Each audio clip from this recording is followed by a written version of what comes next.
Welcome to Samba Samba. Enjoy the video. In this video, I will show how to make donuts easily at home. First, combine your dry ingredients: 2 cups of all-purpose flour, 1/4 cup of sugar, and 1 packet of active dry yeast in a large bowl. Next, gently warm 3/4 cup of milk to around 105 degrees Fahrenheit. Then, add 2 tablespoons of melted butter, 1 egg, and a pinch of salt to the warm milk.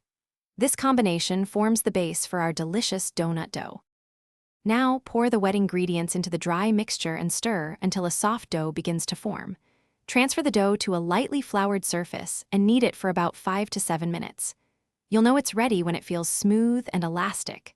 Place the dough in a greased bowl, cover it, and let it rise in a warm spot for approximately 1 hour or until it has doubled in size. This crucial step develops the texture. Once your dough has risen beautifully, gently roll it out on a floured surface to about 1/2 inch thickness. Use a donut cutter or 2 different sized round cutters to create your donut shapes. Heat about 3 inches of vegetable oil in a deep pot to exactly 350 degrees Fahrenheit.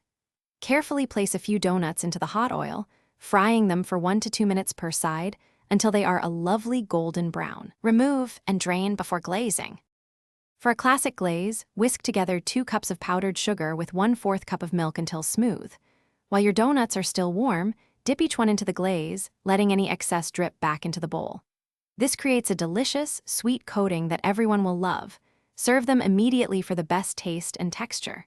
For more great tips and deals, including a link to *The Simple Path to Wealth*, check the description below. Enjoy your fresh, homemade donuts. Thanks for watching. Consider subscribing if we helped you.